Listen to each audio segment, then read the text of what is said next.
Assalamualaikum warahmatullahi wabarakatuh. Pada kesempatan kali ini, saya akan menjelaskan tata cara pembuatan laporan keuangan pada suatu bank. Nah, di sini saya sudah memiliki studi kasus contoh bank dan saya sudah mengerjakan neraca saldo dan AJP-nya. Nah, ini adalah PT bank yang sudah saya buat. Di sini saya akan menerangkan siklus pengerjaan neraca saldo, AJP, neraca lajur, laporan laba rugi, laporan perubahan ekuitas, laporan perubahan keuangan, arus kas, dan yang terakhir adalah laporan komitmen dan kontingensi. Nah, yang pertama, saya sudah membuat jurnal umum dan buku besar serta AJP. Next akan saya buat videonya untuk penjelasan dari ketiga hal tersebut. Sekarang saya akan menjelaskan mengenai neraca saldo. Nah, ini neraca saldo yang sudah saya buat. Contohnya adalah PT Bank Amarta. Mulai dari akun 1 yaitu akun kas, akun 2 berupa hutang, akun 3 berupa modal, akun 4 berupa pendapatan, dan akun 6 berupa beban-beban, akun 8 berupa pendapatan, akun 9 berupa beban, dan RAR dari fasilitas kartu kredit atau warkat inkaso. Nah, ini sudah saya miliki. Setelah itu saya juga sudah memiliki jurnal penyesuaian. Jurnal penyesuaian ini yang sudah saya buat dan nanti akan saya share videonya mengenai pengerjaan jurnal penyesuaian. Nah, setelah kita mempunyai neraca saldo per akhir bulan 31 Desember dan kita sudah memiliki jurnal penyesuaian, langkah selanjutnya adalah kita mengerjakan neraca lajur, di mana neraca lajur adalah seperti ini bentuknya. Di sini adalah nomor akun, ada nama akun yang sudah tertera di neraca saldo, dan di sini adalah untuk nominal neraca saldo, nominal jurnal penyesuaian, nominal neraca saldo disesuaikan, nominal laba rugi, dan nominal neraca. Nah, untuk cara cepatnya pengerjaannya kan ini kosong untuk nominalnya. Jadi, caranya kita ambil nominal dari neraca saldo. Cara cepatnya adalah sama dengan kita menuju neraca saldo, kita klik bagian kasnya, sama tadi yang bagian kas, lalu kita klik enter. Setelah itu kita pilih pojok kanan bawah, diklik 2 kali cepat. Nah, ini adalah salinan dari neraca saldo. Yang kedua, kita juga kredit, sama caranya, sama dengan kita ke neraca saldo, kita klik di neraca saldonya, lalu kita enter. Setelah itu kita ke pojok kanan bawah sampai muncul tanda plus seperti ini, kita klik 2 kali cepat, dia akan langsung otomatis mengisi sampai bawah. Nah, kalau sudah balance sesuai dengan neraca saldo, maka kita harus memposting jurnal penyesuaian yang sudah kita buat ke neraca lajur. Nah, caranya seperti ini teman-teman. Ini adalah beban bunga giro 6 dengan nomor akun 61810, debitnya adalah 19454. Jadi agar kita tidak salah, kita ambil linknya saja 61810, berarti 61. Nah, tadi kan ada di AJP-nya di sisi debit.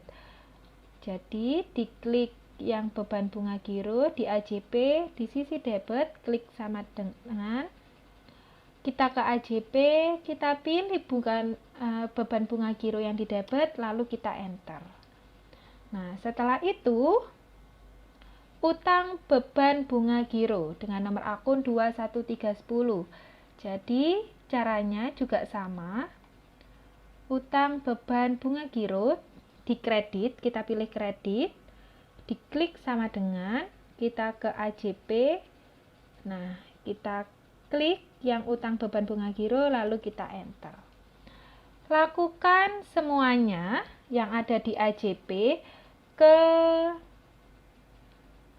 yaitu di kolom jurnal penyesuaian sampai habis, mulai dari beban bunga giro sampai cadangan kerugian piutang. Nah, di sini saya AJP-nya sudah punya beban utang mulai dari giro, tabungan deposito, piutang, ada beban perlengkapan, ada beban penyusutan, dan ada beban kerugian kredit juga. Nah, ini silakan diposting semuanya ke neraca lajur bagian AJP yang sudah saya contohkan tadi. Di sini, agar mempersingkat waktu, saya sudah membuat mengenai neraca lajur. Nah, ini saya kopikan terlebih dahulu. Untuk mengkopikannya, silakan teman-teman copy, lalu diklik di sini, klik kanan, pilih paste spesial atau langsung yang pilih dengan angka. Jadi bukan langsung dipaste, tapi kita harus memilih angkanya. Nah, ini saya sudah memiliki jurnal penyesuaian. Kalau sudah jurnal penyesuaian kalian posting semuanya, cara cepatnya adalah seperti ini. Sekarang kita menuju ke neraca saldo disesuaikan. Neraca saldo disesuaikan ini terdiri dari seperti ini, dari neraca saldo dengan jurnal penyesuaian. Jadi sama dengan debit, karena kredit tidak ada, dikurangi kredit, ditambah debit, dikurangi kredit, di mana saldo awal dari kas ini ada di sisi debit, maka kita tetapkan di sisi debit. Apabila debit ketemu kredit maka dikurangi, apabila debit ketemu debit harus ditambah, dan apabila debit ketemu kredit harus dikurangi. Jadi lawannya harus sinkron. Setelah itu kita klik enter. Nah, berarti karena kredit kita kosong, kita langsung 0.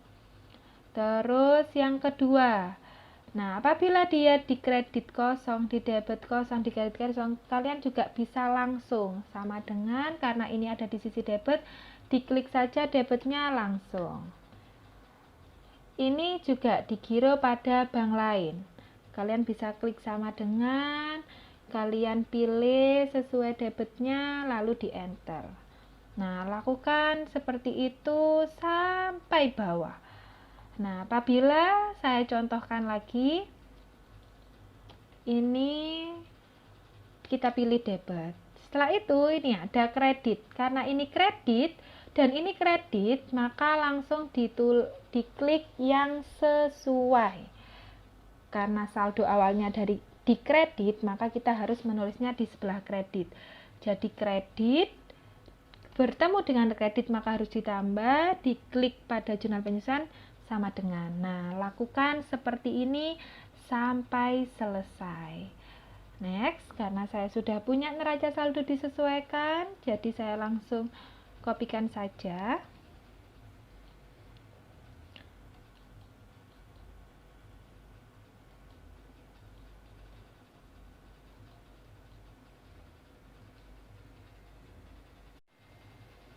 Nah, jadi saya langsung kopikan karena saya sudah punya. Nah, ini punya saya sudah balance. Jadi langkahnya seperti itu. Sekarang kita harus mengisi kolom laba, rugi, dan kolom neraca.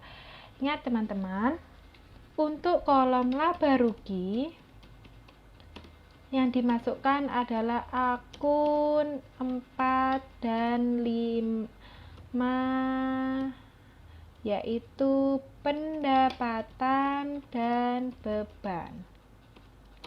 Untuk kolom neraca disebut juga dengan akun real, yaitu akun 1, akun 2, dan akun 3. di mana ada aktiva, pasiva, dan modal. Nah, jangan lupa teman-teman, ini adalah akun 4 dan 5 untuk laba rugi neraca akun 1, 2, dan 3. Di sini, karena ini adalah akun 1, maka harus kita tulis.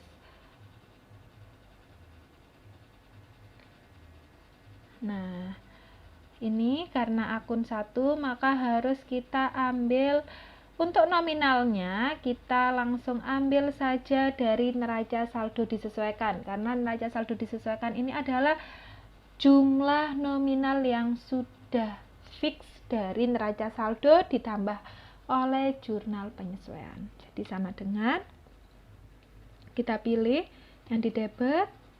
Ini juga kita pindahkan dari sini sama dengan, nah caranya juga seperti ini.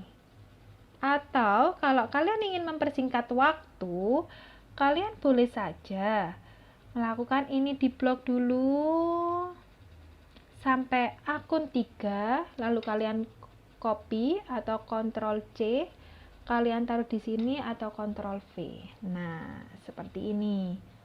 Jadi, kita langsung saja sudah memiliki neraca.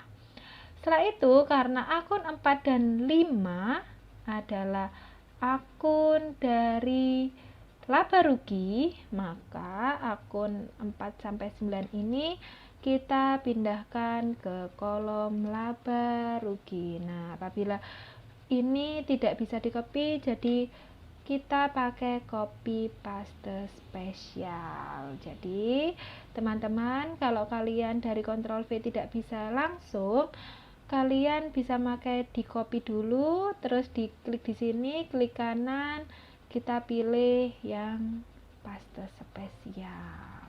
Nah, jadi seperti ini.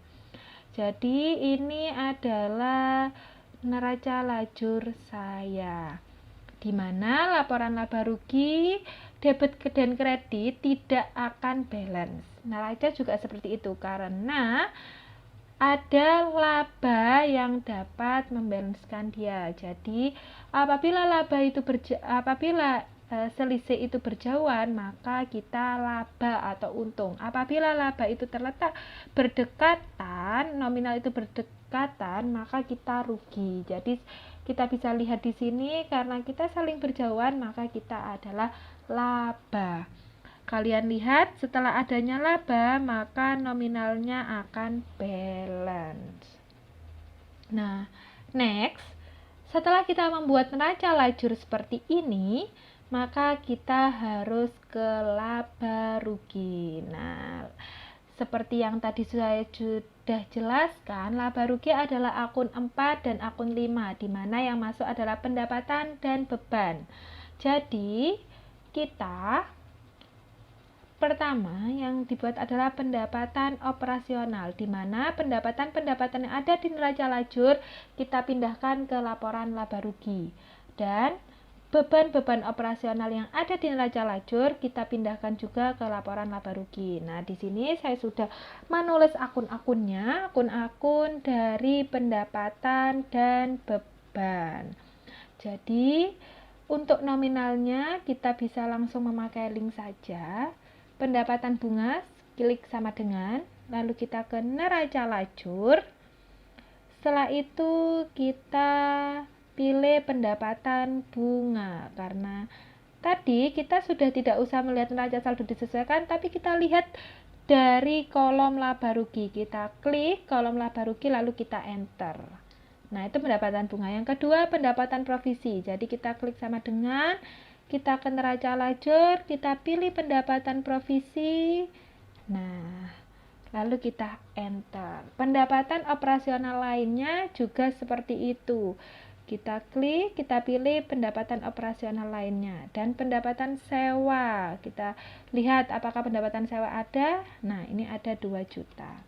Setelah itu kita tambahkan, rumusnya sama dengan sum, buka kurung, kita blok, lalu kita enter. Nah, Ini adalah pendapatan. Setelah itu beban bunga, beban operasional. Kita pilih sama dengan kita ke neraca lajur. Yang pertama beban umum dan administrasi, kita pilih dari laba rugi, kita klik. Yang kedua beban gaji, kita pilih dari laba rugi. Nah, seperti ini. Apabila ini sudah urut, teman-teman, bisa juga seperti ini. Kita kopikan, kita taruh di laba rugi. Nah, jadi seperti ini. Tapi jangan sampai kalian ada yang terlewat. Jadi dipastikan kembali kalau sudah masuk semua. Nah, sekarang kita mulai buka rumusnya, yaitu ditambahkan semuanya. Lalu kita lihat. Ini karena bersifat sebagai beban atau mengurangi labanya kita, maka ini harus kita minus terlebih dahulu. Nah, jadi dari pendapatan dikurangi beban, kita memiliki laba 8.085.031.948 rupiah. Nah, jadi kita bisa lihat di sini. Apakah sama dengan di sini? Nah, ternyata sama. Itu adalah laba rugi kita. Yang kedua, yang berikutnya maksud saya, yaitu laporan perubahan ekuitas. Di mana di laporan perubahan ekuitas ini kita bisa mengetahui perubahan modal milik perusahaan bank kita. Yang pertama modal disetor, kita ambil saja langsung dari neraca lajur di modal disetor, yaitu 97, jadi kita klik lalu kita enter. Setelah itu ada saldo laba awal, karena kita tidak memiliki saldo laba awal, maka langsung di kosongi saja. Yang kedua laba bersih, kita sudah memiliki laba bersih yang barusan kita hitung di sini, yaitu 85. Jadi rumusnya sama dengan kita ke laba rugi, kita pilih yang laba, lalu kita enter. Setelah itu karena ini adalah saldo laba akhir, karena hanya ada satu laba bersih, jadi kita sama dengan kita pilih yang di sini. Nah, setelah itu kita mengetahui total ekuitas, jadi sama dengan kita jumlahkan saja dari modal disetor ditambah dengan laba bersih. Jadi modal perusahaan bank kita adalah sebesar ini, teman-teman. Nah, setelah kita membuat laporan perubahan ekuitas, kita sudah mengetahui modal terakhir dari perusahaan kita. Maka kita harus membuat laporan keuangan. Pasti yang sudah tadi saya jelaskan, untuk yang masuk di laporan keuangan atau laporan neraca, yaitu akun 1, 2, dan 3, di mana akun ini terdiri dari aktiva atau harta, yang kedua dari pasiva atau hutang, dan yang ketiga adalah ekuitas atau modal perusahaan. Jadi yang masuk adalah aset, di mana aset itu dibagi menjadi dua. Di sini ada aset lancar, mulai dari kas, giro, sampai piutang bunga, di mana ada aset tetap, yaitu ada gedung, peralatan, dan kendaraan, dan aset lain-lain, serta RAK cabang. Yang kedua ada liabilitas dan ekuitas, dimulai dari liabilitas lancar, hutang jangka panjang, dan ekuitas. Nah, teman-teman, karena kita saldo laba sudah kita masukkan ke laporan perubahan ekuitas, jadi saldo laba ini bisa dihapuskan.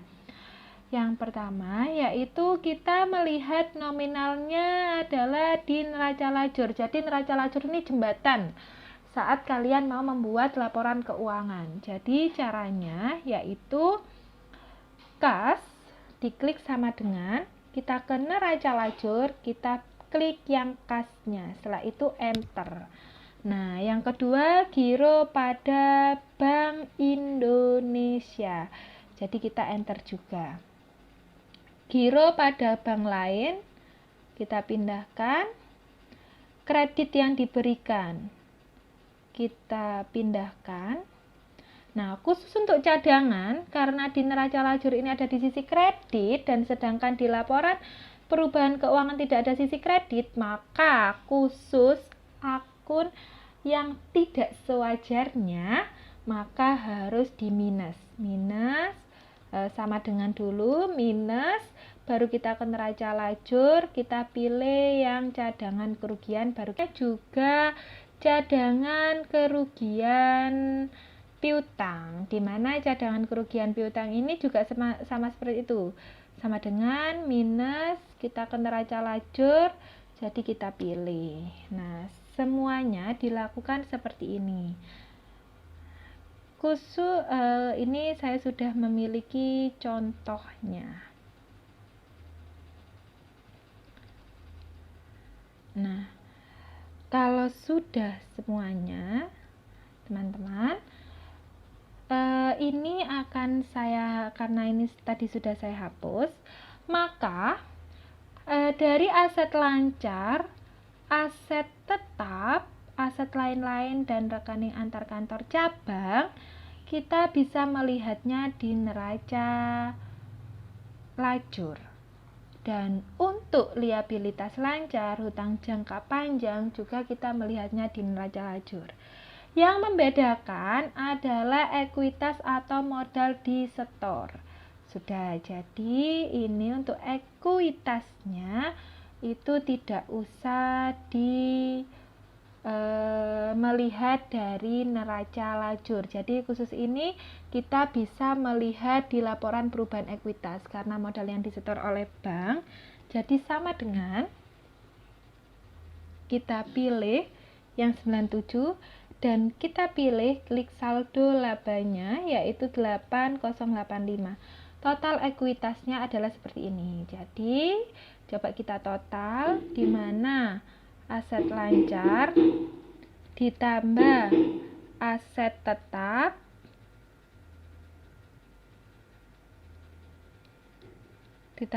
dari RAK cabang. Pastikan kita di enter. Coba kita tambahkan aset lancar ditambah jumlah aset tetap ditambah rekening antar kantor cabang, juga seperti itu. Dari jumlah hutang ditambah jumlah ekuitas, maka akan balance. Jumlah ekuitas. Nah, ini untuk memudahkan kalian. Setelah kalian membuat laporan posisi keuangan seperti ini, kalian bisa ke arus kas. Di mana arus kas ini adalah perhitungan keluar masuknya kas.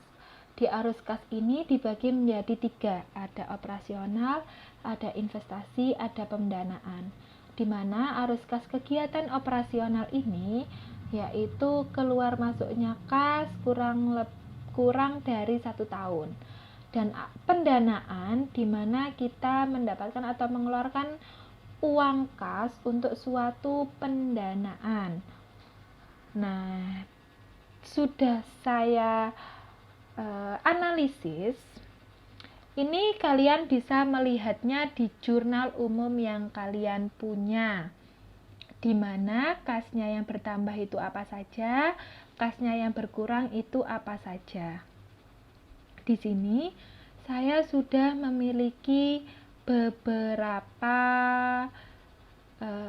keluar masuknya uang kas. Ini yang pertama adalah penyetoran tabungan.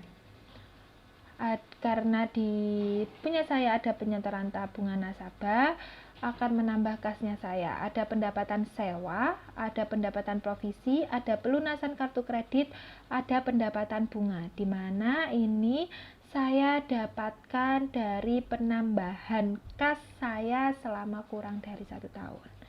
Yang kedua, uang kas saya keluar untuk beberapa operasional, contohnya pembayaran listrik, pembayaran utang gaji, pencairan rekening bunga deposito, dan penarikan tabungan.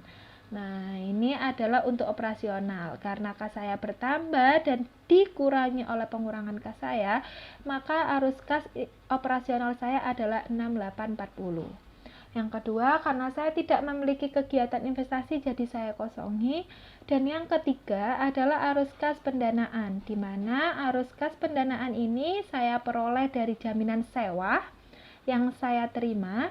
Dan yang kedua adalah pencairan deposito berjangka yang mengurangi kas untuk pendanaan saya. Oleh karena itu, karena pengeluarannya lebih besar dari penerimaannya, maka hasilnya adalah minus.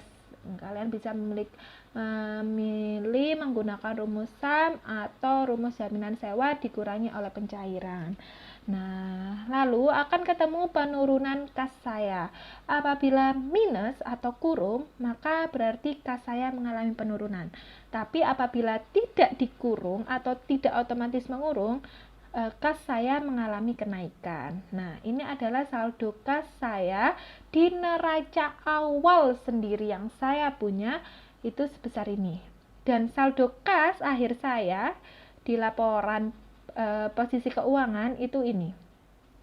Disamakan dengan ini. Jadi, pada saat saya dari saldo kas awal saya dikurangi saldo kas akhir saya akan muncul 292.159.677. Jadi ini dengan ini apabila sama itu berarti kita benar. Tapi kalau ini dengan ini nominalnya tidak sama, berarti itu kita ada yang salah. Nah, itu adalah arus kas. Yang ketiga adalah laporan, kalau apabila kalian sudah selesai semua, ini adalah laporan komitmen dan kontingensi. Nah, ini mohon maaf saya ada kesalahan tipe, yaitu Bank Amarta. Di laporan komitmen dan kontingensi ini ada beberapa tagihan komitmen dan kewajiban komitmen yang harus kita bayarkan. Di sini ada RAR tentang kewajiban komitmen mengenai kartu kredit yang diberikan dan ada fasilitas kartu kredit yang diberikan. Jadi totalnya adalah sesuai dengan kewajiban komitmen. Ini bisa kita lihat di jurnal administratif kalian. Nah, di sini saya sudah memiliki senilai 15 juta selisihnya. Jadi langsung dimasukkan di sini. Itulah teman-teman mengenai pembahasan dari pembuatan laporan keuangan oleh perusahaan suatu bank yang dimulai dari neraca saldo, AJP, laporan neraca lajur, laporan laba rugi, laporan perubahan ekuitas, laporan posisi keuangan, arus kas, dan laporan komitmen dan kontingensi. Nah, next akan saya bahas mengenai pembahasan jurnal umum dan pembahasan jurnal penyesuaian. Apabila ada yang ditanyakan dan apabila kalian menunggu konten-konten saya selanjutnya, maka silahkan ditulis di kolom komentar agar saya tahu apa yang sedang kalian butuhkan. Kalau seperti itu, bisa saya lanjutkan lagi. Terima kasih untuk waktunya. Wassalamualaikum warahmatullahi wabarakatuh.